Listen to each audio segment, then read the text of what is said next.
Okay, this is like the fourth video I've recorded that has this disclaimer, but hopefully you know it by now.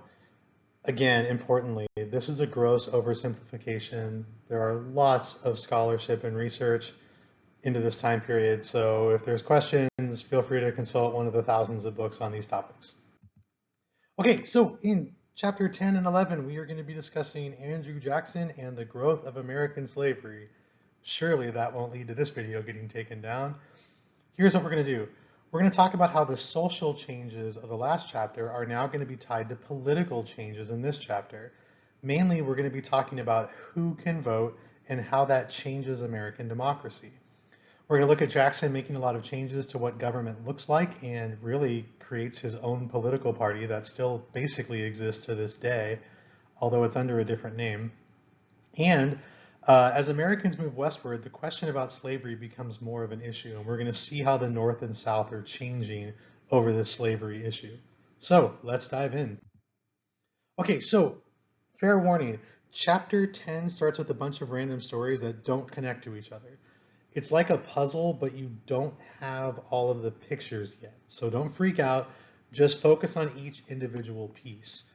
And then over the next 20 years of your life, as you are teaching US history over and over and over, you'll see the beautiful tapestry in more detail. But for you guys, don't freak out if you don't see how all the pieces fit right away. You might when we get to the end, and that's okay. But again, the individual pieces are fine here. Okay, so where we left off was the War of 1812. So we're going back to politics. The War of 1812 just ended. The Federalist Party is dead with the end of the War of 1812 with the Hartford Convention. And now we go through this time period known as the era of good feelings. The reason why we call it that is mainly because we only have one political party. Can you imagine how great things would be in America if there was only one political party and there'd be no debates about every little thing and it wouldn't matter? Or like, you don't just look at someone and say, oh, well, you're on team blank, so I can't support any of your ideas. Wouldn't it be nice if that all just went away? It did for barely 8 years, and even then it didn't quite go as well as you would imagine. The name of the era of good feelings is kind of a misnomer because things are not perfect during this time period. But what are you going to do? Okay, so what happens during this time period is that there's going to be some changes in what voting looks like. We call this political democratization, which sounds more complicated than it is. Here's how it works. Before the 1820s, the only people that were eligible to vote in America were rich white landowners. So you can see it here in this slide on the left. This led to a group of like aristocratic and erudite individuals making laws that really kind of only helped them. During the 1820s, though, voting requirements are going to change. We basically get rid of the necessity of land ownership, and now we basically say all white men can vote.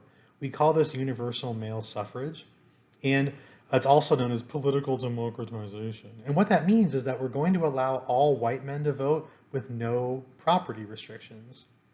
So this means that the average voter in America becomes far less wealthy and far less educated, and the government is going to change because of that.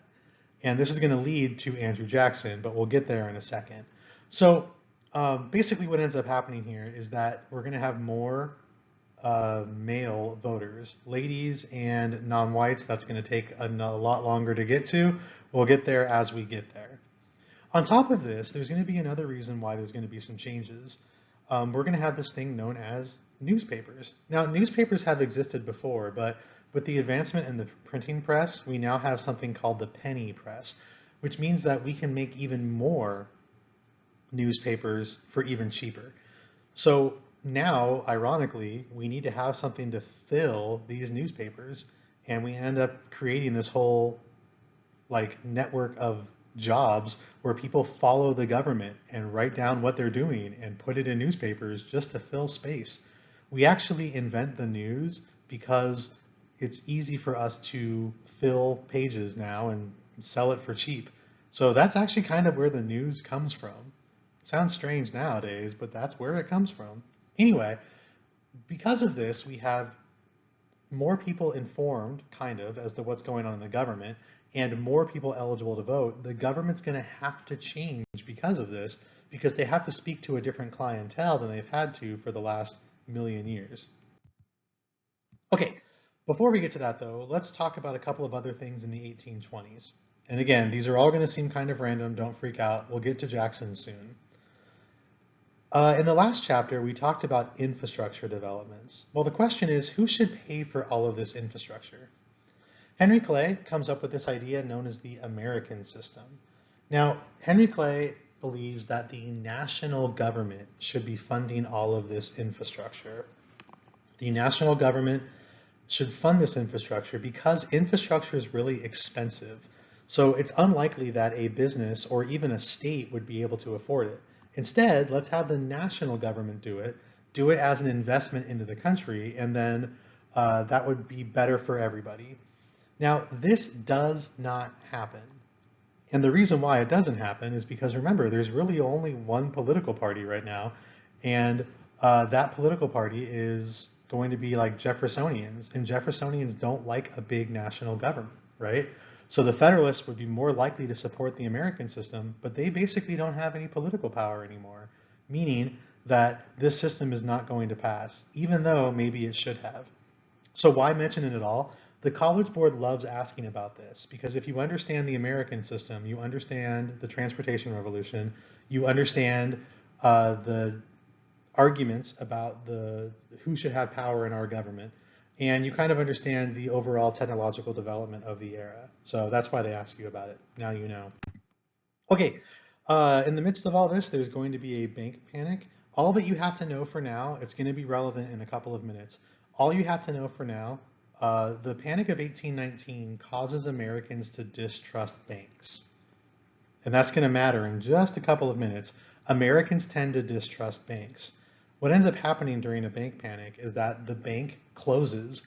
So maybe you've done nothing wrong and you have $1,000 in the Bank of Mullen, but my bank closes and now your $1,000 has just evaporated. It's gone forever.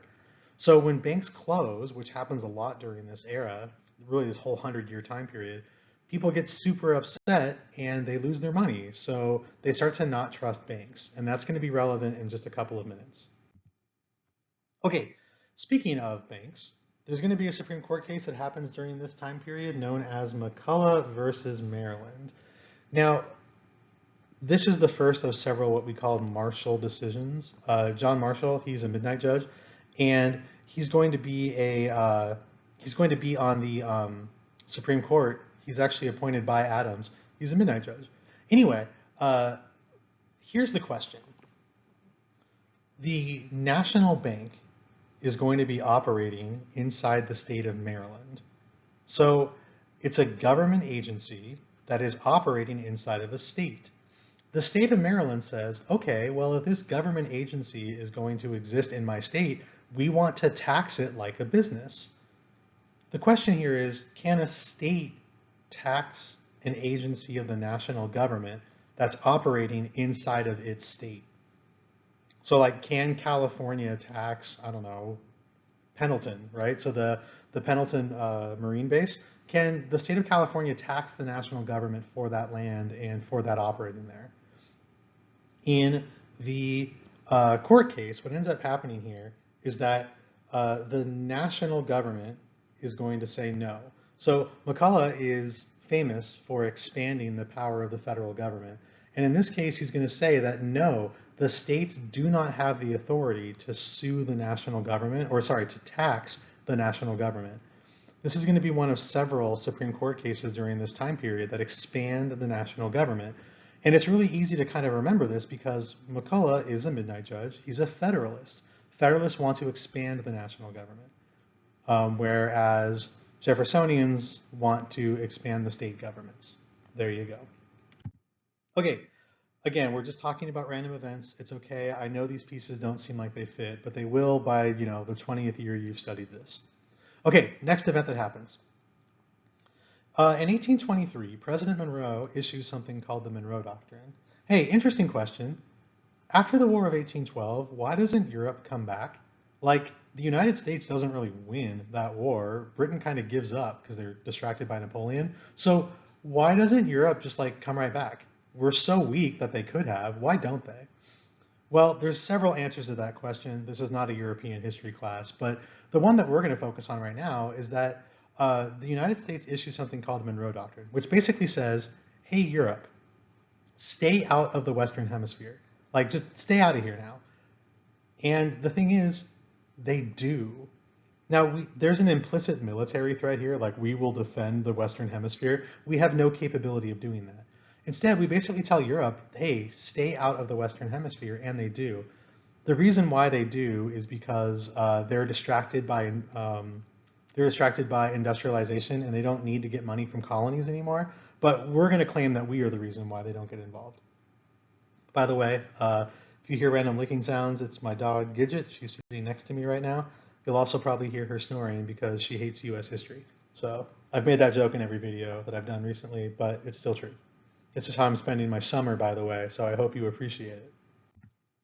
Okay, the Missouri Compromise. Again, these are in order. It's fine. I'm just placing puzzle pieces. You'll see a tapestry later. Okay, we've talked a little bit about sectionalism, this idea that the North and South are politically, socially, and economically different. And the question is, what is the West going to become? Well, there's going to be a huge debate about should these Western states, as they are being added into the country, should they be a free state or a slave state? Well, that's actually kind of a difficult question, right? Should they be a slave state or a free state? And the reason why this is a difficult question is when these states come in, they bring in representatives in the US government, specifically members of the House, and each state gets 2 senators. So the concern that exists in America is that if a new state comes in, it might upset the balance of power and have more free states or more slave states. So every time a state comes in, there's this concern that the power dynamic in government will shift. And then maybe, okay, if we add 2 or 3 southern states that want to have slavery, well, then they're going to vote to have slavery in the entire country. Or if we bring in 2 or 3 northern states that don't want to have slavery, they'll vote to get rid of slavery. Neither side is happy. So that's where you come up with a compromise. The Missouri Compromise is really simple. We're basically going to make this imaginary line across the country. It's called the 3630 line. So that's an imaginary latitude line across the country. And if your state is above that line, you will have no slavery. If your state is below that line, you will have slavery. That's the basic idea of the Missouri Compromise. So again, if you're above it, no slavery. Below it, you do. Missouri wants to have slavery. Now you'll notice, hey Mullen, I can kind of see this imaginary line. It seems like Missouri is above it. You're right. But you notice how Missouri has that little tail in the corner of it? Yeah, that's Missouri's slavery tail. So they get to have slavery because of that fancy little tail right there. That's their racism tail. The Missouri Compromise basically means that states are always going to enter the Union in pairs from here on out. Whenever a slave state comes in, a free state will come in. And the idea here is to keep the balance of power. That way no side can dominate any other. Ironically, though, the Missouri Compromise is going to lead to the downfall of the Democratic-Republican Party. Why? Well, think about it. There's only one political party during this time period, but there's a very big issue that there are 2 very different sides of. How can one political party be both pro-slavery and anti-slavery? Obviously it can't, and this is going to lead to a fracturing politically in America. So let's see if we get to that on the next slide. A better teacher would have this better organized and would know, but that's not me. Oh, hey, look, it is going to be on this slide. Okay, so we're talking about the election of 1824. What's happening here is that Monroe is going to announce in 1820 that he's not going to run for re-election. Before the 22nd Amendment, it was possible for people to run for president essentially indefinitely. That's another story. Monroe says, okay, look, I've done 4 years. I just got re-elected. I'll finish out the next 4, but I'm done. Ironically, what ends up happening is that all the members of the cabinet all try to vie to become president, and they all start backfighting and like attacking each other, and it becomes political chaos. So Monroe was trying to make an easier transition. He's like the last of the founding fathers. He wanted to make like an easier transition to this next generation, and instead it just caused absolute chaos. Don't believe me? Here we go. The election of 1824 is easily one of the most controversial elections in American history. Let's see if we can figure out why. First of all, take a look at this chart. We've seen a couple of these so far. What do you notice? Okay, good. I'll pretend like we're being Dora the Explorer here. Just shout things out at random, or Blue's Clues. So that's right. There's no political parties, right? There aren't any. This is the era of good feelings. There's only one political party, which basically means there's none. You'll also notice that there are 4 people running for the presidency. That could be a little complicated. The 2 frontrunners here are this dude named John Quincy Adams, and his opponent is this dude named Andrew Jackson. Now, if you look at the math, who won this election? Okay, you can kind of ignore the popular vote, because instead we do this thing called the Electoral College. I'll explain it on the next slide. What ends up happening here is that if you look, it sure seems like Jackson should have won this election, yeah? Jackson got a majority of the Electoral College and a majority of the popular vote. Andrew Jackson should have won this election. But that's actually not what happens. And the reason why is because of something called the Electoral College. So how do we pick our president in America? Okay, it turns out your vote for the president doesn't really matter. And I know that's kind of an upsetting thing to hear, and I took an oath when I became a history teacher that I would try to teach you guys and tell you that it's important to vote. And it is, don't get me wrong. But America is one of the only countries in the world that has a system of picking the president that isn't necessarily based on a popular vote. The way that we do it is through something called the Electoral College. What happens here is that your vote influences a group of people in each state who end up voting for you. So each state gets a number of electors based off of the members of the House of Representatives plus the Senate. So if California has 2 senators, because all do, and California has 52 members of the House, we have a total of 54 Electoral College votes. Now, what the Electoral College does is the members are supposed to look at how the state voted and then vote the same way. So if 51% of California voted for a Republican, the Electoral College should vote for the Republican. If 37% of Texas voted for the Republican, the Electoral College in Texas should vote for the Democrat because the Democrat got more votes, right? Technically, the Electoral College is not required to follow the will of the people. In fact, the reason why it exists is in case the people were easily confused or swayed by like a corrupt politician. Remember, the average American was nowhere near as politically informed as you are. So this is kind of a safety valve in case someone, I don't know, some British spy tried to become president and just confused the American public. Now, you need 1 vote more than half to win. So you don't need a majority. You need, well, you do, but like whatever. The point is, you need 1 vote more than half to win. So currently there are 538 members of the Electoral College, so you need 270 votes to win. If no candidate gets 1 vote more than half, the House of Representatives decides who becomes president. Now I can't go back or else it will erase my previous recording. So on the previous slide, no one had 51% of the votes, right? Jackson had a majority of the vote, but he only had like, what, 34%? Again, I don't have the slide in front of me anymore. So when this happens, the House of Representatives needs to pick the president. Well, this is where things get complicated. So Henry Clay is in 3rd place in the votes, and he knows he's not going to win. However, Henry Clay is a really popular politician during this time period. He's really popular in the House of Representatives. So he tells the House of Representatives that they should vote for John Quincy Adams to be president. Why? Well, Henry Clay wants to be president himself, and John Quincy says, okay, if you help me become president, I will make you Secretary of State. Nearly every president was Secretary of State first. Jefferson was Washington's Secretary of State. Madison was Jefferson's, Monroe was Madison's, and John Quincy Adams was Monroe's. The point is, Secretary of State is probably the second most important job in America, maybe even the most important actually.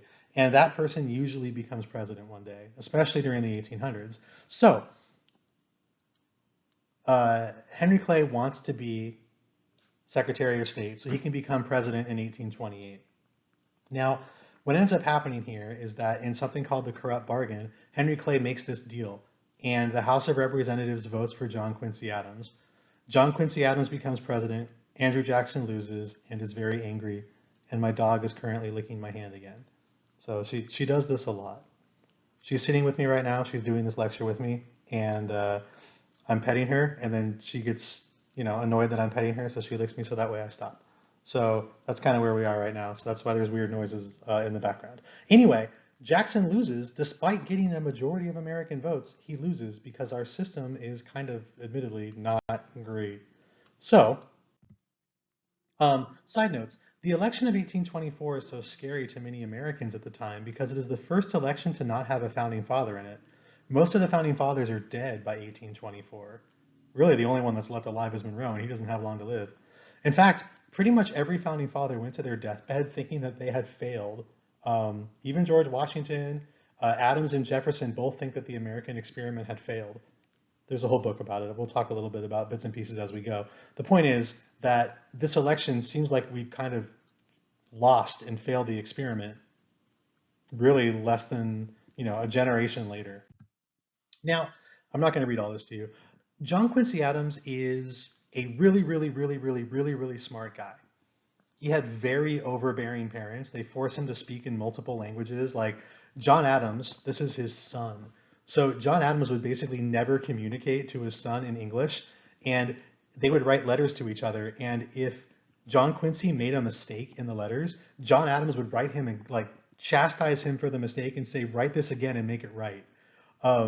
So he was basically bred from birth to become a politician, and he does. And he is a very accomplished American diplomat. He's the most traveled person in America in politics at that time. He'd been all over Europe. So he's qualified for the job of Secretary of State. The problem here is that he hasn't really been in America for a while. And on top of that, he's a rich aristocrat, basically. What does he know about the life of the average American? And the answer is he really doesn't. John Quincy kind of hated being president. He was depressed the entire time. He's severely out of touch. Historical side note, he's going to lose the presidency soon, and he's going to lose re-election, and then he goes back and serves in the House of Representatives, where he serves there until he dies. And ironically, up until this point, he's only the second president we've had that hasn't owned slaves. And he's going to be the last one to not own slaves until Abraham Lincoln.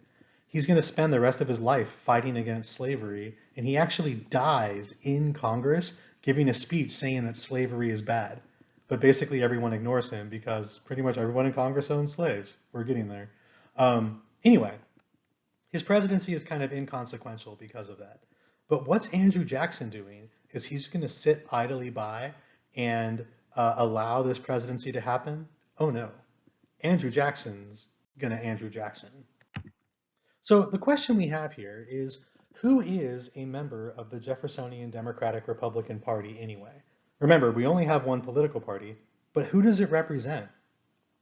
Does it represent someone like John Quincy, someone who's from the North, who doesn't like slavery, and is a highly educated, lifelong lawyer and politician? Is that a Democratic Republican? Is that what this political party is? Or is it someone like Andrew Jackson, who's a Southern plantation owner, has hundreds of slaves, and never went to school? The reality here is that one political party is going to be incapable of representing both of these ideas. So when this happens, the political party is going to have to fracture. And that's exactly what's going to happen in the next election. So it's now 1828. And Andrew Jackson's going to create his own political party. Now, here's where things get a little confusing. Jackson's political party is called the Democratic Party. It's known as the Jacksonian Democratic Party. But what are they? What do they believe? Well, I've drawn a little chart to make this more simple to you, but remember when on the second day of school, we talked about this idea of conservative versus liberal? Well, Jackson is a Southern conservative. So regardless of knowing anything else about Andrew Jackson, we know that his party is going to be a conservative one, which means he wants to give more power to state governments and have a smaller national government. And if that's all you really know, you're going to be fine. But it's easier if you draw out a little chart like this to see how Jackson's party works. Okay, so I don't know if this is going to let me point. Let's see, it's supposed to let me point. So this is known as the first party system. The very first political party is the Federalist. The anti-Federalists were opposed to them, but they die by the Bill of Rights. Okay, the Federalists die with the War of 1812, leading to the Jeffersonian Democratic Republican Party. Now, in the election of 1824, there's going to be a little bit of political party split, and Jackson's going to make his own political party. Now, what ends up happening here is the Jeffersonian Democratic Party, they're going to die. The Jeffersonians die after this election, they're gone. But notice here that the Jacksonian Democrats, I just realized none of this is clicking. Okay, sorry. So the Jeffersonian Party is going to die in the election of 1824, and Jefferson makes his own conservative political party. And you'll notice I put it over here on the right. So what's going on here is that it turns out that the Jacksonian Democrats are actually very similar to the original Jeffersonian Democratic Republicans, who are very similar to the Anti-Federalist. What I mean here is that these groups are all kind of the same. They want a more powerful state government and they want a weaker national government, right? That's what Jackson wants. Now, on the other side, the Federalists want a larger government. I'll pick another color here. The Federalists want a bigger government, a bigger national government, yeah? Now, they die out with the War of 1812, but a new political party we're going to talk about a little bit later, known as the National Republicans or the Whigs, is going to come into existence. And again, we'll talk about them a little bit later, but the point is, this group is going to be about a bigger government. So the simple way to think about it is that don't think of it as like Democrat versus Republican, because that's going to get very confusing. Instead, think of it as conservative versus liberal. Jefferson and Jackson have conservative political parties. Meanwhile, on the Federalist and the later political party, that's going to end up becoming the Whigs, and then eventually another political party called the Republican Party under Abraham Lincoln, is going to be about a bigger national government. I know it's confusing. That's just kind of how it works. I'm sorry. Moving on. Okay, so in the election of 1828, Andrew Jackson is going to run for office with this new political party called the Jacksonian Democrats.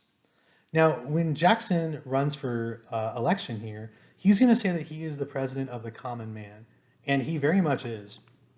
Andrew Jackson is, I don't want to call him illiterate, because like he can read, but he never went to school. In fact, there was a joke that John Quincy said that Andrew Jackson didn't know how to spell his own name. But Jackson replied with, "There's lots of ways to spell anything." And that mentality is very similar to most Americans.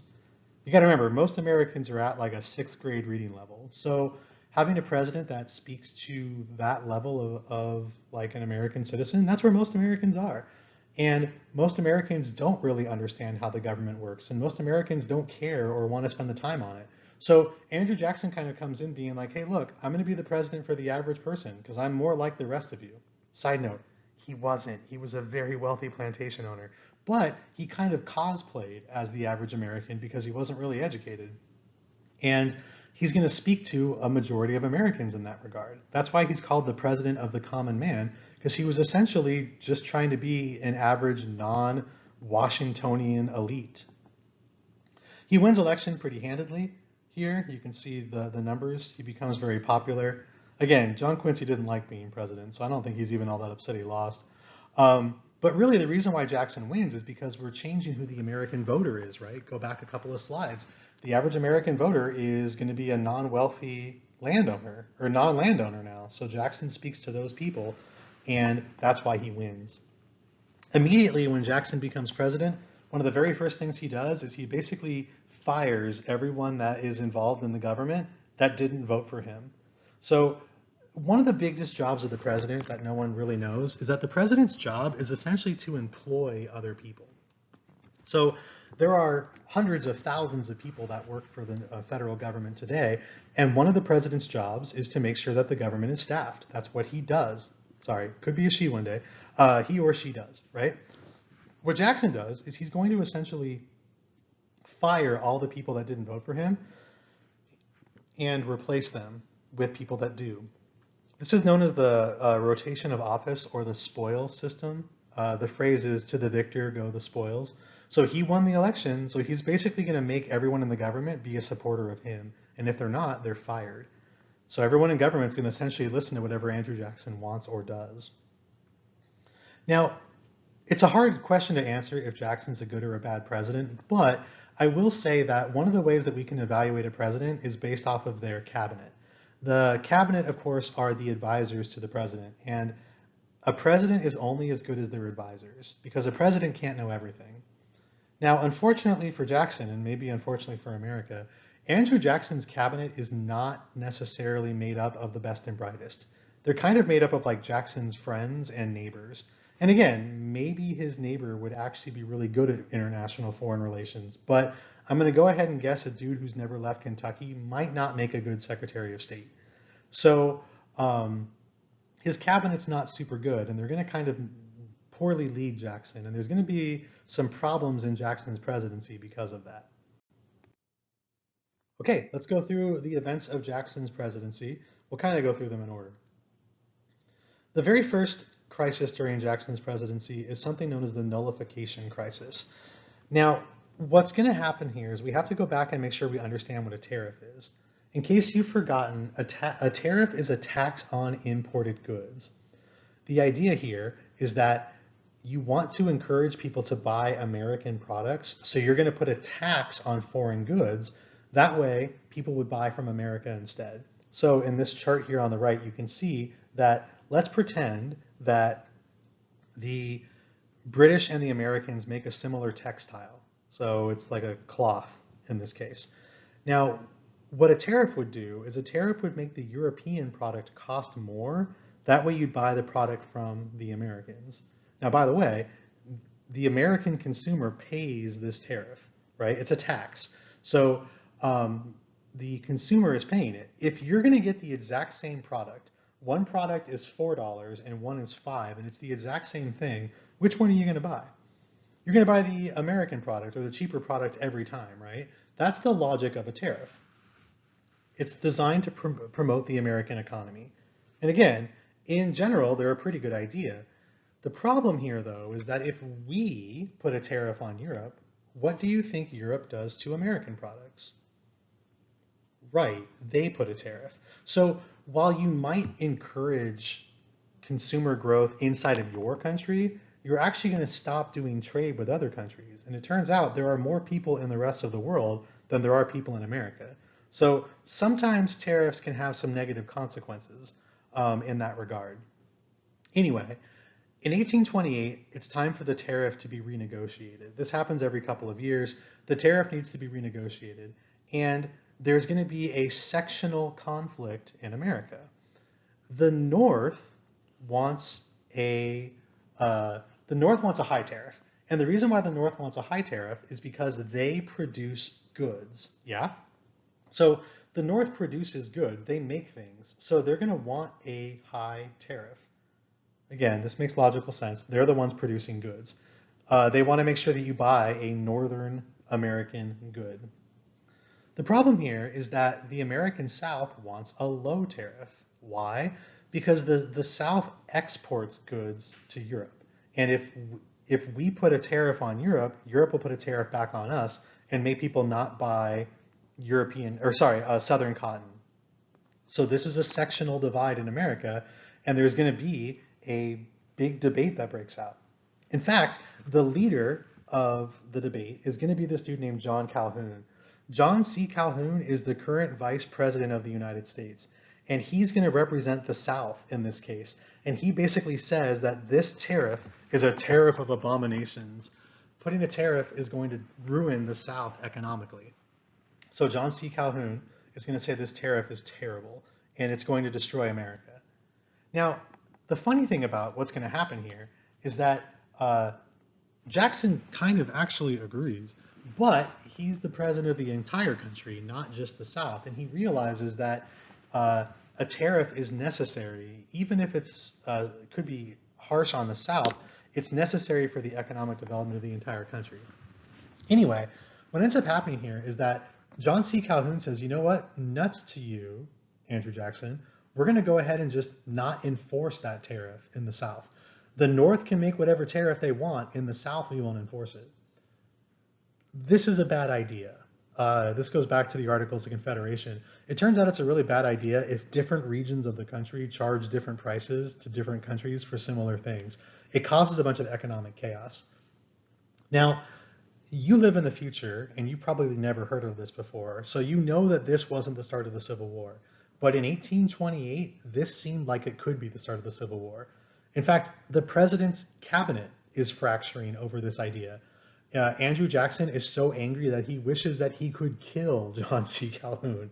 Imagine, like the president wanting to kill their vice president. That's insane, right? But that's kind of what's going on here. And again, now I just said the word kill, so YouTube will probably take this video down.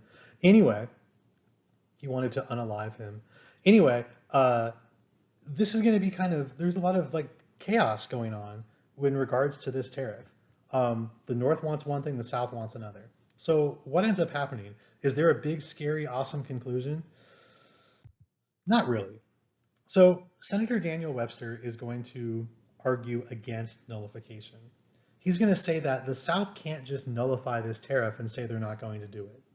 His argument here is that there is a growing separation between the North and the South, and that this is only going to get worse. It's obvious that a civil war is brewing, and if the national government allows nullification to happen here, it's going to lead to a war. It can't happen. The North can't allow the South to say no to this tariff. So much so that Congress is going to pass something called the Force Bill. The Force Bill is going to give Andrew Jackson the ability to use the military to force the South to enforce this tariff. So let's just say South Carolina says, we're not doing this tariff. Andrew Jackson can bring in the military and force them under threat of unaliving to enforce this tariff. Now, again, this could be the start of the Civil War. What ends up happening? Well, it turns out that the tariff is going to pass, but it's going to be a slightly lower tariff than what the North wants. So there's still a tariff on European goods, and that does protect the northern industry, but the tariff won't be so high that it hurts the South with their exports. I know, right? The Civil War is much more exciting than this. But there you go. That's what ends up happening here. Okay, we're going to switch topics now and talk about something else that Andrew Jackson is known for. So we're going to completely switch mental gears, and we're going to talk about Native Americans. By 1830, there are less than 300,000 Native Americans in all of North America. They are a scattered, disorganized fighting force, and they're struggling against a population annihilation by a disease they have no cure for. So smallpox is basically something that there's literally no cure for at this time period, especially for natives, and their populations are being wiped out. On top of that, the continent seems empty because so many of the natives that were here are dead because of this disease. Now, as Americans are moving westward, Jackson needs to do something for the remaining natives. That way Americans can settle on native land without threat of death. So what does Jackson do? Okay, well, there are what are known as the 5 civilized tribes. These are 5 tribes that have already had interactions with the Americans up to this point. The Choctaws, the Creeks, the Chickasaws, and the Seminoles, and the Cherokee, sorry, are going to be these 5 tribes. Now, these are tribes that have had interactions before. You can kind of see on this chart here that they were tribes that were already kind of close to the eastern coast of America. And these tribes have already had treaties. They've already made agreements with the Americans before. Now, Jackson's basically going to say, hey, we kind of want your land, so get out. And 4 of those tribes, they see the writing on the wall, so they go. Historical side note, they're going to be forced to move to this place that you guys call Oklahoma. At the time, it was known as an Indian state, and the idea would be that like we're going to have this one area of the country that we're going to have all the Native Americans move to, and it will be their land and only their land forever. Obviously, that's not going to last, but that's where the natives are sent to go. So imagine you're leaving the beautiful, lush forest of the Appalachian Mountains, and then you're going to be sent over to the plains of Oklahoma. If you've ever been to Oklahoma, you know what I'm talking about here. It's not super awesome. Anyway, 4 of the 5 tribes go. One of those tribes is going to stay behind, and they're going to kind of fight the idea of removal.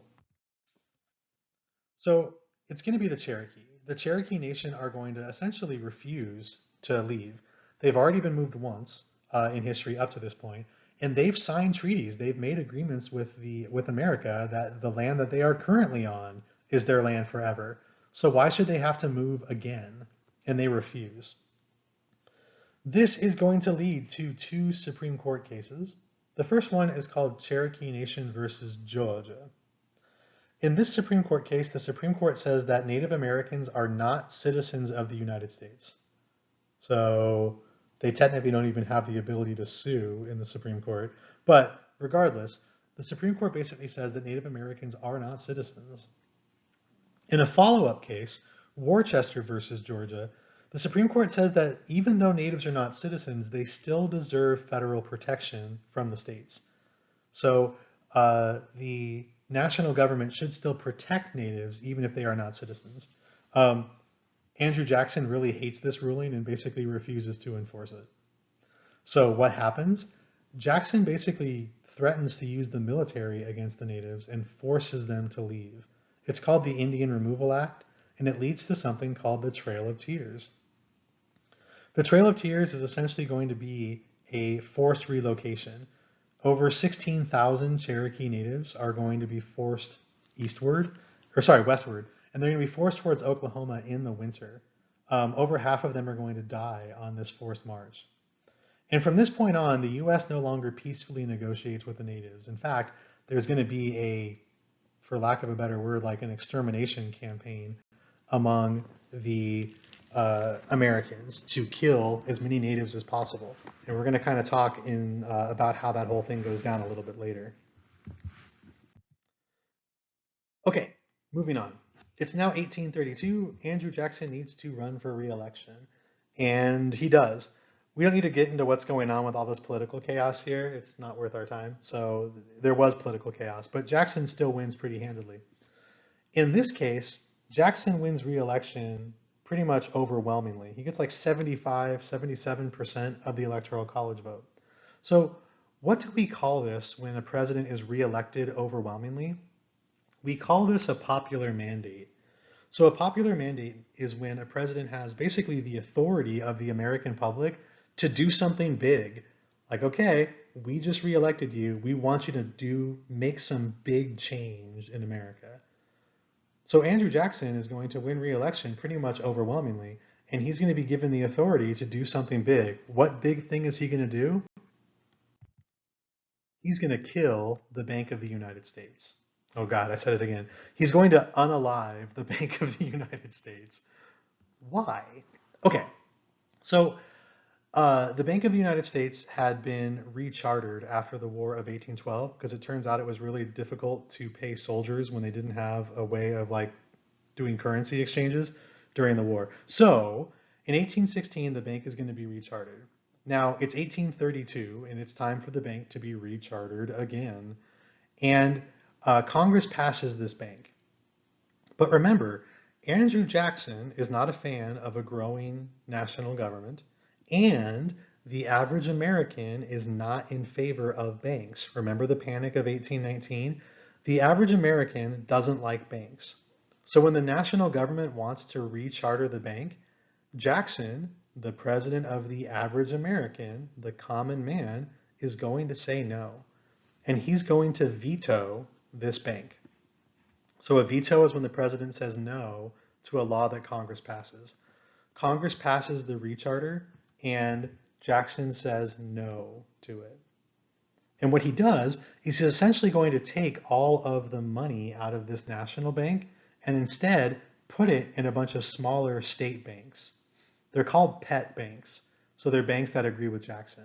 So essentially, all of this national money is going to go from a national bank to a series of state banks because Jackson likes to give power to state governments. Yeah, makes sense? Great. Jackson's also going to demand that all government transactions like taxes and everything else are going to be paid in something called specie as opposed to paper money. Okay, so specie is a fancy way of saying like literal gold. So rather than having a piece of paper that represents money, you're going to need to actually use physical gold to do a transaction. Now, this makes sense from the government's perspective because local banks are not really all that trustworthy because they keep closing. So if you're going to pay something to the national government, they want to make sure it's in physical gold, not in some random bank's paper money. The problem here is that the average American doesn't necessarily have any gold on them. Can you imagine if you say, hey, Mullen, I'm going to go to Starbucks. I'll say, okay, well, make sure you take your chunk of gold to like make a little fleck to be able to pay for it. Obviously, financial transactions are essentially going to stop in this country because it's so difficult to trade in actual gold.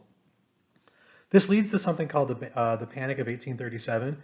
Essentially, the American economy is going to completely shatter because there's no way to do any financial transactions when you don't have any ability to like use paper money. So the entire American economy crashes. What does Jackson do? Does he stay and fix it? Nope. Jackson's going to retire and run away. Much like how Jefferson destroyed the American economy and then he ran away rather than dealing with it, Jackson does the same thing. He kills the Bank of the United States. He destroys the American ability to do any sort of trade and any sort of commerce. And then rather than fix it, he runs away. Now, his protege is this dude named Martin Van Buren, who has amazing sideburns.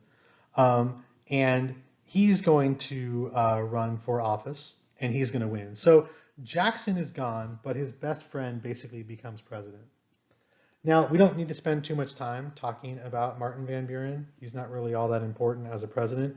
Not much really happens during his presidency. But the important thing here is Jackson's gone. Now, in the election of 1840, you'll notice that there is a new political party that is formed. Now, if the Jacksonian party is conservative, an opposing political party has to be liberal. So all we have to know about the Whig Party is that it's a liberal party. Because again, the Democratic Jacksonians are conservative. So the Whig Party has to oppose them. They're liberal. It's a little bit more complicated than that. But again, we don't really have to go into like intense dramatics here. The Whigs are going to support internal improvements. They're going to support the expansion of the federal government. They're also not super big on slavery. They're not necessarily completely opposed to it, but they're not big on slavery's existence. So in 1840, this new political party comes out that says it's time for a change, and they're going to win pretty overwhelmingly.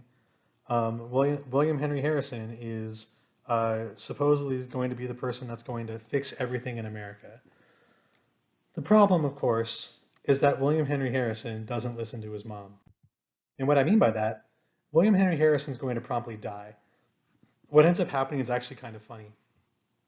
Harrison wants to give a speech, the inaugural address, and he wants to give it in Washington, D.C. Unfortunately, there is a blizzard going through town. So William Henry Harrison is going to give a speech during a blizzard, but he also didn't think that it was manly to wear like a jacket. So he's basically not wearing a coat or gloves while giving a speech during a blizzard. His speech also happens to be the longest presidential speech of all time. So he's basically giving a speech to an audience of no one during a blizzard. He gets pneumonia or something like that and dies. Now, when the president dies, the vice president becomes president. The vice president was this dude named John Tyler. He wasn't really voted on per se, and he basically doesn't have the trust of the Whig Party, and obviously the Democrats are going to hate him. So this dude basically has no political power or authority and does nothing. He just kind of sits there for 4 years, and America's kind of on hold, which is not really all that satisfying of a story, but that's kind of what happens in America during this time period. It was a different time. Okay, so now now that we've talked about that, we're going to have a intense, crazy topic jump. So I'm switching topics, and again, I'm trying not to get this video taken down. In fact, the reason why I'm remaking this video is because the last one was. So I apologize if I'm not going to go into a lot of depth about some aspects of this story. I am not trying to diminish the issue of slavery. It's obviously a huge important issue, but I'm trying to keep this video up as long as I can. So I got to just go along with the terms of service here. So again, I apologize for this not being as in-depth and thorough as it really deserves to be. So why do most whites in the South support slavery even though it has no direct benefit to them? Have you ever thought about that? Like, there are few people that own a lot of slaves in the South, and they are having a crazy amount of wealth that's developed by slavery. But most whites in the South don't own slaves. So why would they support it? There's a social reason and an economic reason why this would happen. Okay, so there's going to be a divergence in the North and the South during this time period. This is that fancy sectionalism word. Over here on the left, we're looking at a family reunion in the North, and at the bottom, we're looking at a family reunion in the South. On the right, we're looking at the economy and industrialization of the North, and we're looking at a high-rise building in the South. Essentially what's happening here is that the North is developing and becoming more modern. Like, you'd actually kind of feel almost comfortable in the North in like the 1840s. You'd kind of recognize a lot of it, but you wouldn't recognize a lot of the South. And this economic and social and cultural divergence is getting worse and worse every year. And the reason why the South isn't progressing is because of slavery. So it's getting to a point where something might need to be done about this issue. Now, why is it that slavery doesn't go away? Well, the reason why slavery has dominated the American South is that cotton is king in the American South. What I mean by this is that the South is known as the Cotton Kingdom because the South is a region where cotton can actually grow. If you don't know anything about cotton, cotton requires a very specific climate in order to prosper. Cotton needs to have a warm and wet summer and a dry autumn in order for it to exist. So like, it needs to rain in the summer. And that doesn't really happen in a lot of places in America and a lot of places in the world. Usually a place that rains in the summer also rains in the winter, but that doesn't happen in the South. So essentially, you need to have a dry-ish winter and a wet summer. The American South is one of the few places where that happens. So cotton can naturally grow there. We really can't grow cotton in Southern California outside of like, a greenhouse. But in the South, like, cotton grows so easily in the South. I remember as a kid that we went on a road trip to the American South and we're stuck on the freeway. And like in the median of the freeway, we were stuck in traffic.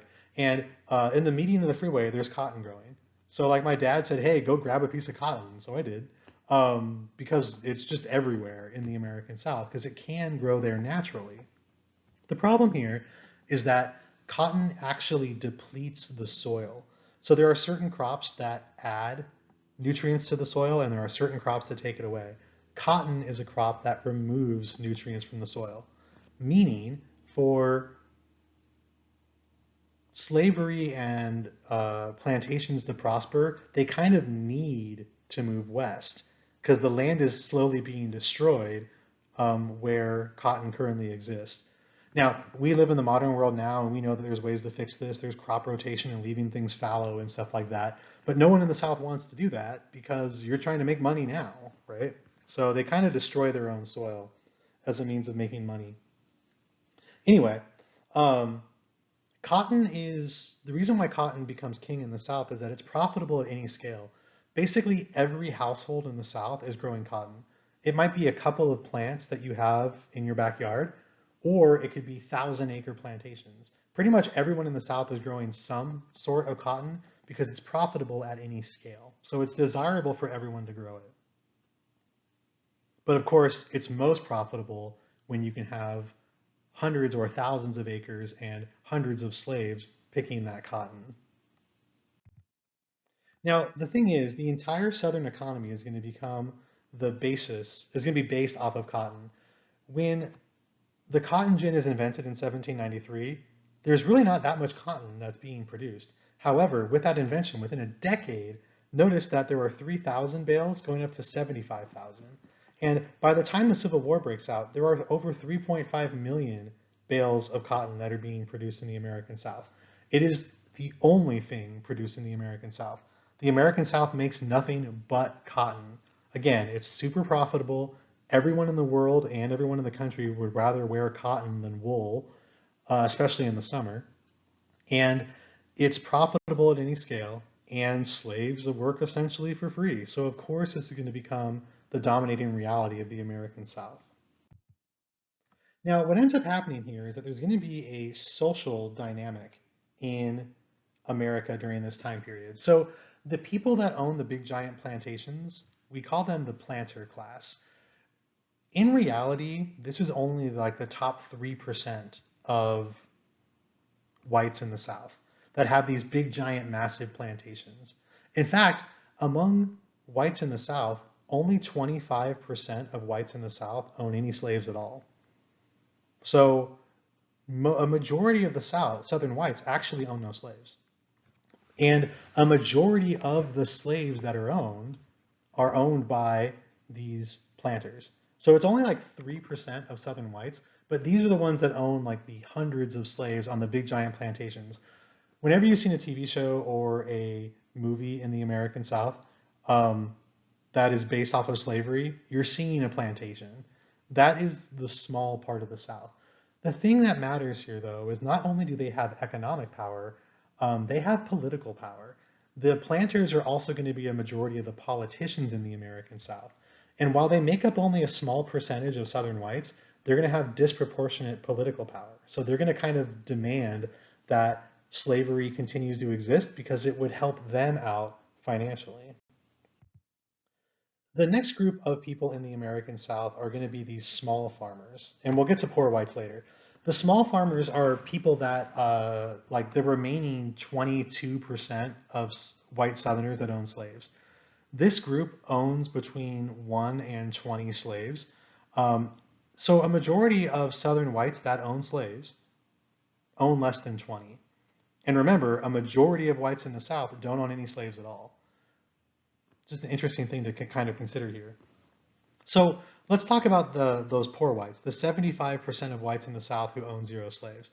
Why would this group support slavery when it doesn't really financially benefit them? In fact, if anything, it actually hurts them. So why would this group support slavery? Well, trying to think, there was a student teacher I had a couple years ago said that they were like clout chasers. Is that something your generation would still use? Essentially, this group wants to become slave owners. They want to become the plantation owners. They want to have all of that. So they're going to essentially support this system that doesn't personally economically benefit any of them on the off chance that one day they are able to buy a slave and then parlay that into multiple slaves and then parlay that into a plantation. Is that likely to happen? No. But this group is going to support slavery on the off chance that it might. Side note, this group is also going to be kind of forced to support slavery. I'm not trying to like say that the 75% of whites in the South are angels or anything like that, but they're kind of forced into this economic and political system that forces them to support a system that they don't benefit from because they don't have any political or economic power of their own unless they support it. I'll get into it more in class. It's more complicated, but again, I'm trying not to get I don't monetize this. I'm not trying to get the videos taken down. Anyway, in fact, some whites in the South are going to defend slavery. Now, I'm not going to read excerpts from his essay on YouTube because it'll get taken down. I'll show you a couple excerpts in class. All you have to know for now is that George Fitzhugh is a defender of Southern slavery who's going to write some essays that defend slavery. Again, I'm not going to talk about it here. Okay, so I'm also going to talk a little bit about the life of a slave in America in the 1830s, 40s, and 50s. I'm going to have to keep this as vague as possible. Again, I'll go into it more in class. I apologize. I'm just trying not to get this video taken down. By the time the Civil War breaks out, there are over 4 million slaves in the United States. Slaves have no legal rights whatsoever. They are completely under the control of their masters. and slave masters faced no punishments for the harsh treatment of their slaves. So this is kind of a huge problem. The problem with discussing slavery, though, is that there are 4 million individual stories as to what slavery is. So when you try to discuss slavery in the American South, it's impossible not to generalize. And the thing is, though, that not every slave lived a similar life. In fact, there are some slaves in the American South that were content and happy being slaves. I know that doesn't seem logical, but some slaves were treated really well. And some slaves are obviously treated terribly, right? In fact, there are stories during the Civil War that when the Northern Army would show up on some slave plantations, the slaves refused to leave, not out of fear, but out of the fact that they actually loved their masters. Now, maybe that's Stockholm Syndrome, but the point is, not every slave is treated terribly. That being said, a majority are treated very, very poorly, so that's obviously the big story here. But that's part of why it's difficult to discuss slavery in aggregate, because there are 4 million individual stories, and the reality is we don't know most of them because most slaves are never going to be able to read and write. So we don't know a majority of the stories. So I'm going to kind of generalize here. Hey, look, that's the thing on this slide. Again, I should probably read these things ahead of time. So because I can't tell the story of every slave, I'm going to kind of generalize. There are 2 kind of categories of slaves. The first type are known as field hands. Field hands are the ones that are picking cotton in the cotton fields. And as you can imagine, their life is pretty miserable and dreary and mentally horrifying. On top of the physical difficulties, the tedium of picking cotton is going to be very difficult for slaves. In fact, a lot of the slave narratives talk about just how stressful and tedious and boring it is to pick cotton, but you got to make sure you pick the right amount, and if you don't, you're going to get beaten. And the monotony of it is just as awful as everything else about it. Now, the other type of slave are going to be house servants. These are typically women, but not always.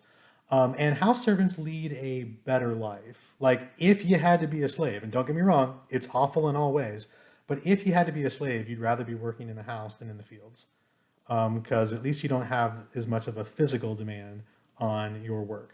There's a lot of other stresses, don't get me wrong, and there's still plenty of harsh punishments that are faced here, but house servants have a slightly better life than field servants. On top of that, slave labor is going to be broken up into 2 systems. The first type of system is known as the task system. The easiest comparison here might be like if your parents give you chores. So you're given chores and they say, hey, look, it's summer. I need these 3 things done before I get home. That's the task system. So you can kind of do them at your own pace or your own way. And as long as they're done, then you're fine. This is typically how house servants live. They are working under a series of tasks. Now, heaven help you if you don't get them done and don't do them right, but you have a little bit of autonomy. Gang labor is more like how slaves on the plantations are going to live. They're typically chained together and they are working in the fields. And it's going to be nearly impossible to leave or not work. This is where the physical assaults are going to happen and everything else as well. Again, I apologize for being brief and vague. I'll go over this in more detail in class, and your book will as well, but YouTube is YouTube. Now, slave resistance. The big question that gets asked a lot is, in a lot of southern states, why is it that in a lot of them, slaves outnumber whites? So why aren't there more examples of slave resistance? Well, there's a couple of reasons. But first, let's talk about the Underground Railroad. The Underground Railroad is going to be a network of safe houses that slaves who are escaping plantations can run to. And these go all the way into the north. Harriet Tubman is the main conductor on the Underground Railroad. She's an escaped slave herself, and she's a certified American hero in the fact that she risked her own life multiple times to help people escape the South. The thing is, though, as happy of a story as that is, really only about 2,000 slaves are going to escape slavery on the Underground Railroad. It turns out that even though it's a happy story and it makes us feel better about the misery of slavery, very few slaves are going to escape. And a big reason why is that the slaves are going to be psychologically tortured. And what I mean by that is that they're going to be uneducated. They're going to be not told about the way of the world. Let's pretend that you're in some random plantation in northern Louisiana, okay?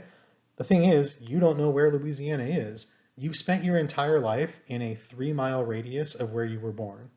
Let's just say you escaped. Which direction would you go? Like, how would you know what north was? If no one ever told you, would you even know that there is a north, right? What if you went south? If you escaped and you went the wrong direction, you went south and now you're surrounded by more plantations, right? You have this group of people that are physically and psychologically tortured, and they're not going to know where escape might be. And again, escape might be thousands of miles. And if you try to escape, I would intentionally, as a slave owner, let's just say, as a slave master, you would intentionally keep multiple families together on your plantation. Because if you left, maybe I would torture your sibling or your mother while you're out escaping. Would you do that? Again, there's a psychological torture that is happening in some cases more than the physical. Obviously, the physical torture is happening, but to be honest, the psychological torture is happening way more often than physical. And you can control people way better with psychological torture than you can physical. And this is going to happen in the American South. There are a couple of examples of larger slave rebellions. Again, I have to be kind of brief on this one because I'm trying not to get this video taken down. Nat Turner's revolt. So Nat Turner is going to organize several slaves on several plantations to resist against whites and to take weapons and attack them. He leads a revolt in which over 60 whites are going to be killed. What ends up happening here, though, is that the local militias from several other counties are going to come in and put down the slave rebellion. And the slaves are essentially going to be unable to free themselves. The idea behind Nat Turner's rebellion is that while yes, there is a numeric superiority of black people to white people in a lot of southern cities and states, there is a power dynamic and a disparity here, and slaves are not going to be able to escape and free themselves. If slavery is going to end, some outside force is going to have to come in and fix it. Spoiler alert, it's going to be a war. Now, where is the government in all of this? Glad you asked. In 1835, Congress passes something known as the Gag Rule, which made it illegal to discuss slavery in Congress. Like, it was against the law. You could be fined and imprisoned if you discuss slavery in Congress. Many fight against it, mainly John Quincy Adams. But with the addition of new states, the South has become more powerful in Congress. The Gag Rule is in effect until 1844. So for over a decade, while all this chaos is happening regarding slavery, Congress basically makes it illegal to discuss. No wonder it's not dealt with.